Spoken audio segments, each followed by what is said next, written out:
नमस्कार। आज का अपना बिंदु लिपि है। हम हिंदी भाषा की लिपि देवनागरी के बारे में जानेंगे। देवनागरी का नामकरण, उसकी व्युत्पत्ति व उसकी परिभाषा क्या है, इसके बारे में विस्तार से चर्चा करेंगे। पढ़ते हैं लिपि।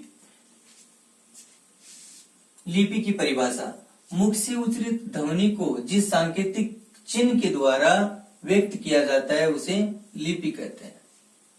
यानी मुख से उच्चारित जो ध्वनि है, उस ध्वनि को हम जिस सांकेतिक चिन्ह के द्वारा अभिव्यक्त करते हैं, लिखते हैं, लिपिबद्ध करते हैं, उसे क्या कहते हैं? लिपि कहते हैं। प्रत्येक भाषा है उसमें जो ध्वनि चिन्ह है उनको लिपि के रूप में व्यक्त किया जाता है। जिस प्रकार संस्कृत भाषा है उसमें ए के लिए ये सांकेतिक चिन्ह है, हिंदी भाषा में भी ए के लिए यही सांकेतिक चिन्ह है, अंग्रेजी में इस ए के लिए ये सांकेतिक चिन्ह है, उर्दू में ए के लिए अलिफ ये सांकेतिक चिन्ह है। कहने का मतलब जो ध्वनि है उनके लिए भाषाओं में अपने अपने सांकेतिक चिन्ह है। कुछ भाषाओं के बारे में और उनकी लिपियों के बारे में और उनके सांकेतिक चिन्हों के बारे में हम जानकारी प्राप्त करते हैं। संस्कृत भाषा की जो लिपि है वो देवनागरी लिपि है। देवनागरी लिपि में ए का सांकेतिक चिन्ह, देवनागरी लिपि जो संस्कृत की है उसी से हिंदी का जन्म हुआ है, यानी संस्कृत से ही हिंदी का जन्म हुआ है। तो हिंदी की जो लिपि है वो भी क्या है? देवनागरी है। और उसमें भी ए का जो सांकेतिक चिन्ह है वो जो संस्कृत का है वही हिंदी का है। अंग्रेजी भाषा में जो उसकी लिपि है उसका सांकेतिक चिन्ह जो है वो ए का जो सांकेतिक चिन्ह है वो ए, यानी इस रूप में ए को हम अभिव्यक्त करते हैं। पंजाबी की जो लिपि है गुरुमुखी, उसमें ए को हम इस रूप में व्यक्त करते हैं। उर्दू की जो लिपि है नस्तालिक, उसमें ए को अलिफ के रूप में व्यक्त किया जाता है। नस्तालिक लिपि से अच्छा प्रश्न बनता है कि नस्तालिक लिपि का जन्म किससे हुआ है? तो नस्तालिक लिपि का जन्म फारसी व अरबी के संयोग से हुआ है। तो ये अच्छा प्रश्न है कि नस्तालिक लिपि का जन्म किससे हुआ है? फारसी व अरबी के संयोग से हुआ है। देवनागरी लिपि की उत्पत्ति ब्राह्मी लिपि से हुई है। ये महत्वपूर्ण प्रश्न है कि देवनागरी लिपि है उसकी व्युत्पत्ति किससे हुई है? ब्राह्मी लिपि से हुई है।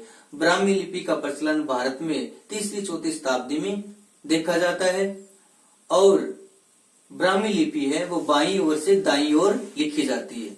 ये प्रश्न अच्छा बनता है कि ब्राह्मी लिपि किस ओर से लिखी जाती है? तो बाईं ओर से दाईं ओर लिखी जाती है। जबकि उर्दू की जो लिपि है नस्तालिक वो क्या है? दाईं ओर से बाईं ओर लिखी जाती है नस्तालिक लिपि, यानी इसका विपरीत हो गया ये। और इस ब्राह्मी लिपि से ही किसका जन्म हुआ है? देवनागरी लिपि, हिंदी का जन्म हुआ है। तो हिंदी भी है ना वो बाईं ओर से दाईं ओर लिखी जाती है। देवनागरी के नामकरण के बारे में विद्वानों के अपने अपने मत है। यानी देवनागरी जो लिपि है हिंदी की, उसका नामकरण है, उसके बारे में विद्वान एक मत नहीं है। कुछ विद्वानों का मानना है कि देवनागर में प्रयोग के कारण इसका नाम क्या पड़ा? देवनागरी पड़ा। तो देवनागर जो है वो किसे कहा गया है इसके बारे में हम जानते हैं। तो प्राचीन काल में जो देवी देवताओं की पूजा होती थी वह पूजा सांकेतिक चिन्हों के द्वारा होती थी और उन सांकेतिक चिन्हों को किसी न किसी आकृति में लिखा जाता था। वो आकृतियां त्रिभुज के रूप में, चतुर्भुज के रूप में, आयत के रूप में होती थी। उन आकृतियों को क्या कहा जाता है? देवनागर कहा जाता है। जिस प्रकार ये स्वस्तिक का चिन्ह, ये स्वस्तिक का चिन्ह इस आकृति में लिखा गया है। तो ये जो आकृति है ना वो क्या है? देवनागर है। इसी प्रकार लिंग की पूजा होती थी तो लिंग को जिस आकृति में लिखा गया है ये आकृति क्या कहलाती है? देवनागर कहलाती है। क्या कहलाती है? देवनागर। कुछ विद्वानों का मानना है कि देवनागर गुजरात में एक स्थान था और उस स्थान के कारण इसका नाम क्या पड़ा, देवनागरी पड़ा।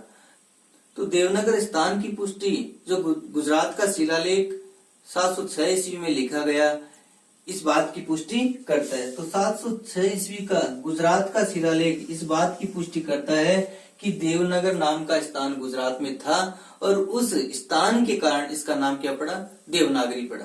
तो इस प्रकार जो हिंदी भाषा की लिपि देवनागरी है उसके बारे में हमने जाना। इससे बनने वाले जो प्रश्न हैं उनके बारे में हम जानते हैं। विराम चिन्हों का अधिकाधिक प्रयोग देवनागरी लिपि में किस लिपि से आया? तो विराम चिन्हों का अधिकाधिक प्रयोग देवनागरी लिपि में किस लिपि से आया? तो रोमन लिपि से आया। इसका उत्तर क्या रहेगा, रोमन लिपि। अब यहाँ एक प्रश्न ये उठता है कि जब हिंदी भाषा की जननी संस्कृत भाषा है तो विराम चिन्हों का प्रयोग रोमन लिपि से फिर क्यों आया? तो इसका उत्तर ये है कि जो संस्कृत भाषा है वह कारक चिन्हों, कारकों, संधि, समस्त पद आदि से कसी हुई होने के कारण, यानी संस्कृत भाषा है वो समस्त पदों, संधि पदों, कारकों आदि से कसी हुई होने के कारण उसमें विराम चिन्हों की इतनी आवश्यकता नहीं रही। इसलिए है ना क्या है कि संस्कृत भाषा से विराम चिन्ह हिंदी भाषा में नहीं आए, क्योंकि उसमें बहुलता देखने को मिलती ही नहीं है संस्कृत भाषा में। अगला प्रश्न है, प्राचीन काल में देवी देवताओं की पूजा कुछ संकेत चिन्हों के द्वारा होती थी। संकेत चिन्हों के बाहर की आकृति को कहा जाता है, यानी जो संकेत चिन्ह है उन संकेत चिन्हों की जो बाहर की जो आकृति है उस आकृति को क्या कहा जाता है? तो इस आकृति को क्या कहा जाता है, हमने पढ़ा है अभी, देवनागर कहा जाता है। और इसी के कारण इस लिपि का नाम क्या रखा गया, देवनागरी रखा गया। अगला प्रश्न है, देवनागरी लिपि में प्रत्येक व्यंजन के साथ अ अक्षर का संयोग रहता है, लिपि का ये गुण कहलाता है। महत्वपूर्ण प्रश्न है कि ये मात्र ऐसी लिपि है कि प्रत्येक जो व्यंजन है, यानी मुख्य रूप से जो 33 व्यंजन है और 33 व्यंजनों में जो प्रत्येक व्यंजन है उस व्यंजन के साथ अ का विधान रहता है और इस अ की विधान को क्या कहा जाता है, अक्षरिकता कहा जाता है। क्या कहा जाता है, अक्षरिकता। अक्षरिकता शब्द को स्पष्ट कर दें, अक्षर धन एक धन ता, यानी मूल शब्द अक्षर है, उसमें एक प्रत्यय जुड़ा और ता प्रत्यय जुड़ा, तो इसमें दो प्रत्ययों का विधान है। अक्षर से यहाँ स्पष्ट है कि प्रत्येक जो व्यंजन है उसमें अ अक्षर की प्रधानता है। किस अक्षर की प्रधानता है, अ अक्षर की प्रधानता है। और जब हिंदी की लिपि देवनागरी की बात करते हैं तो उसका प्रारंभ किससे होता है, अ अक्षर से होता है। और इससे दूसरा जो प्रश्न बनता है ना वो ये बनता है कि हिंदी शब्दकोश का प्रारंभ किससे होता है? तो हिंदी शब्दकोश का प्रारंभ जो होता है वो तो अनुस्वार से होता है, ध्यान देने योग्य बात यह है।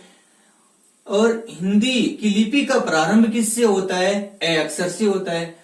शब्दकोश का प्रारंभ अ पे अंकित अनुस्वार से होता है और लिपि का प्रारंभ अ अक्षर से होता है। अगला प्रश्न है, कौन सी लिपि न तो शुद्ध रूप से अक्षरात्मक है न ही शुद्ध रूप से वर्णात्मक है? तो अक्षरात्मक और वर्णात्मक नहीं है कहने का मतलब किसी का न तो अक्षरात्मक का प्रभाव है न ही वर्णात्मक का प्रभाव है, तो वह लिपि है देवनागरी लिपि।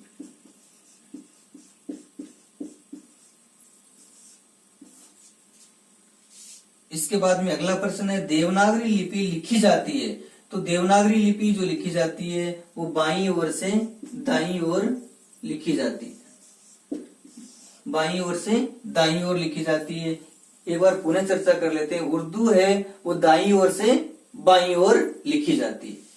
किस लिपि में प्रत्येक वर्ग का अपना एक उच्चारण स्थान है? ये महत्वपूर्ण प्रश्न है कि किस लिपि में प्रत्येक वर्ग का अपना एक उच्चारण स्थान है।